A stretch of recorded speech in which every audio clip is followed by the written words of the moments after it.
परंतु जो वो पहले से जानते हैं शिव परिवार को, जैसे कि कार्तिक, गणेश, देवी अर्थात पार्वती, उनको कैसे समझें? तो ऐसे प्रश्न जो कि हमारे ऋषि मुनियों ने कथाओं में बताया है हमें, उसे अगर आप अपने अपरोक्ष अनुभव में ढूंढें तो मेरे ख्याल से ज़्यादा प्रभाव पड़ता है। मैं अपना अनुभव बता सकता हूँ यहाँ पर। अगर आपको आत्मज्ञान हो गया है तो आप आसानी से देख पा रहे हैं कि शिव कौन है।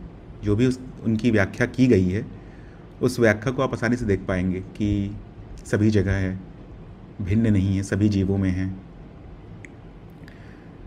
उसके साथ साथ जो भी आपके सामने प्रकट है या फिर अस्तित्व का जो भी प्रकट भाग है जिसे आप अनुभव में ले पा रहे हैं, उसे ही देवी कहा गया है, उसे ही पार्वती कहा गया है।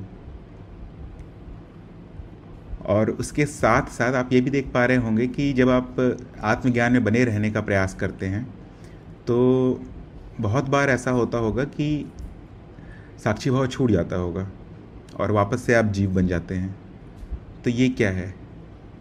ये वो बुद्धि है मनुष्य की जो बार बार उसे माया में खींच ले रही है या मोह में खींच ले रही है।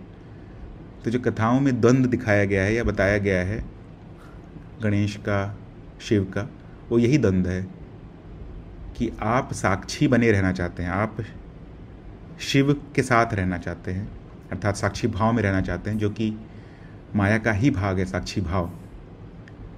पर बुद्धि, मनुष्य की बुद्धि वापस से माया में लिप्त हो जाती है और पूरी तरह से भुला देती है साक्षी भाव को। इस द्वंद्व के बाद क्या होता है, जो सिर कटने का जो उल्लेख किया गया है वो अहम नाश है, अर्थात बुद्धि का समर्पण है।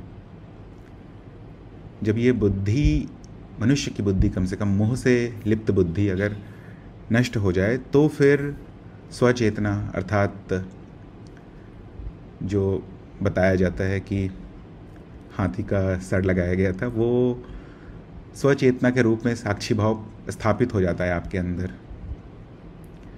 तो आप यहाँ देख पाएंगे कि अगर आप साक्षी भाव में बने रहेंगे, प्रयास करते रहेंगे, तो स्वचेतना की परत आप में विकसित होने लगेगी। और यही है बुद्धि जो आपकी प्रगति और तेज कर सकती है।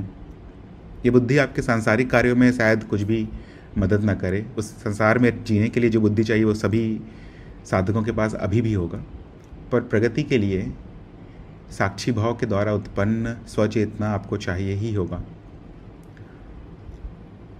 तो यहाँ से गणेश का निर्माण हो रहा है। और ऐसा भी आप देख सकते हैं कि गणेश जो केवल देवी से ही प्रकट हुए थे, वो आप आसानी से ये इस पर आपकी दृष्टि जा सकती है कि देवी से ही क्यों प्रकट हुए थे, क्योंकि वो भी अनुभव ही हैं। तो अनुभव से ही आएगा, मतलब एक घटना अनुभव से ही प्रकट होगी। तो किसी और की ज़रूरत नहीं है अनुभव में कुछ और प्रकट करने की। जो समस्त अनुभव प्रकट है आपके सामने, वहीं से किसी नाम रूप को आप गणेश कह सकते हैं। और कहीं कहीं पे आप उल्लेख देखेंगे कार्तिकेय का भी।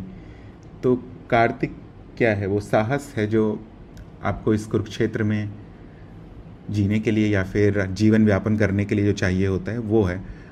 आप अगर दक्षिण भारत जाएं तो संभावना है कि वहाँ पर कार्तिक को बड़ा, गणेश को छोटा, या फिर कहीं और जाए किसी और कथाओं को सुने तो ये हमेशा ही भिन्न रहता है। कहीं पर बताया जाता है गणेश बड़े हैं, कहीं भी बताया जाता है कार्तिक बड़े हैं। वो आपका स्वयं का भी अनुभव हो सकता है। किसी किसी साधक में साहस पहले आ सकता है, ये स्वचेतना बाद में आएगा, या किसी किसी में स्वचेतना पहले आ जाए और साहस बाद में आए।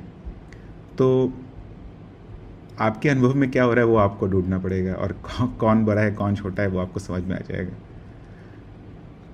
तो ऐसे आप देख सकते हैं शिव परिवार को, वो सभी आप ही हैं अंत में, कोई बाहर नहीं है। आप ही हैं शिव, आप ही हैं शक्ति। और जो भी अनुभव प्रकट हो रहा है उसमें बुद्धि के रूप में, साहस के रूप में, या रिद्धि या सिद्धि के रूप में, वो सभी आप ही हैं। पर हमारे ऋषि मुनियों ने पूरा प्रयास किया है कि कथाओं की मदद से लोगों को ज्ञान तक लाने का, और ये बहुत हद तक सफल भी रहा है।